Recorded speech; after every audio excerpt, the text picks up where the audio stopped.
Monsieur Compère, le 10 juin dernier, vous avez publié un article à mon sujet. Passons sur la capture d'écran faite pour me présenter comme une sorte de fou.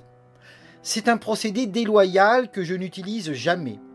Considérez par exemple le survivant du drame d'Oradour, Robert Ebras. En 2003, il a manifesté sa haine à l'encontre de mes thèses, voire de ma personne. Il souhaitait me voir condamné bien plus sévèrement. Malgré cela, j'ai toujours choisi des photos qui le présentent sous un jour favorable. Pourquoi ? Parce que persuadé de défendre la vérité, je n'ai nul besoin d'attaquer les personnes en m'appuyant sur leurs convictions politiques ou religieuses, leur vie privée, leur apparence physique ou les expressions qu'elles peuvent prendre en parlant. En matière d'histoire, je me place exclusivement sur le terrain des faits et des arguments rationnels. Tout mon livre le démontre. En revanche, cette image révèle une inquiétude chez mes contradicteurs. Ils font tout pour dissuader le public de me lire. Votre article le démontre à merveille. Parmi les nombreuses inexactitudes que j'y relève, une m'intéresse davantage. Vous affirmez que la cour d'appel de Limoges m'aurait condamné à 2 ans de prison ferme. En vérité, j'ai été condamné à 2 ans, dont 18 mois avec sursis. À l'époque, la presse l'a annoncé. J'ajoute que mon dernier livre sur Oradour mentionne clairement cette condamnation.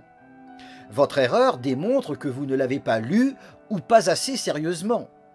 Pourtant, cela ne vous empêche pas, dans une réponse à un commentaire, d'affirmer que je proférerais des mensonges.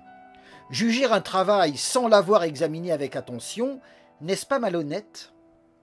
Peut-être me répondrez-vous que vous avez lu la partie historique relative au drame d'Oradour et que vous l'avez jugée mensongère. Adoptons cette hypothèse. Vous écrivez qu'il faut faire face au mensonge pour le démonter par des arguments étayés. Faire face au mensonge, monsieur Compère, signifie affronter celui que l'on accuse de mystifier. Il est trop facile, et fort malhonnête, de prétendre démonter un mensonge en l'absence de l'accusé. Voilà pourquoi, depuis 1997, j'accepte d'avance un débat loyal avec les gardiens de la mémoire. En juin 2021 encore, je me suis adressé à Agathe Ebras, la petite fille de Robert Ebras, survivant d'Oradour. Sachant qu'elle veut perpétuer la mémoire, je l'ai conviée à un débat loyal. Ce sera pour vous, ai-je écrit, l'occasion rêvée de défendre l'honneur de votre grand-père en même temps que la mémoire d'Oradour. J'ajoutais, le public serait d'ailleurs étonné que vous décliniez mon invitation ou que la seule réponse des gardiens de la mémoire soit une plainte en justice.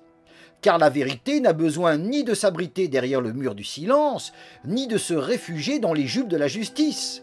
Elle affronte au contraire la contradiction, certaine d'en sortir affermie, donc plus forte pour résister au temps.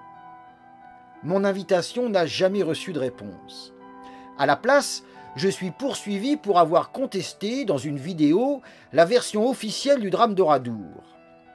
Fuyant le débat, les gardiens de la mémoire se sont donc réfugiés dans les jupes de la justice. C'est déjà révélateur. Mais votre article nous apprend un fait bien plus révélateur.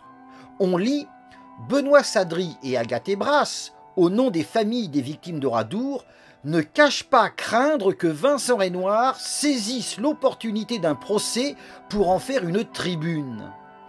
Il faut que la justice fasse son travail, mais aussi qu'elle évite de lui offrir l'occasion de répandre ses mensonges. C'est un enjeu majeur alors que les derniers témoins du drame sont morts. » C'est clair, non seulement les gardiens de la mémoire refusent que je leur réponde lors d'un débat loyal, mais de plus, ils voudraient que je sois condamné sans pouvoir m'exprimer. Faut-il qu'ils aient peur de mes arguments pour formuler un tel souhait ? En 2022, j'ai terminé l'avant-propos de mon livre par ces mots. Aujourd'hui, je suis serein, car je le sais, la vérité triomphera. Les gardiens de la mémoire pourront sans doute remporter quelques victoires judiciaires. Bénéficiant de nombreux moyens, ils développeront encore et encore leur propagande mémorielle. Mais intellectuellement, ils ont déjà perdu. Vouloir faire taire son adversaire qui invite au débat et craindre qu'il puisse s'exprimer à son procès, c'est avouer sa défaite intellectuelle.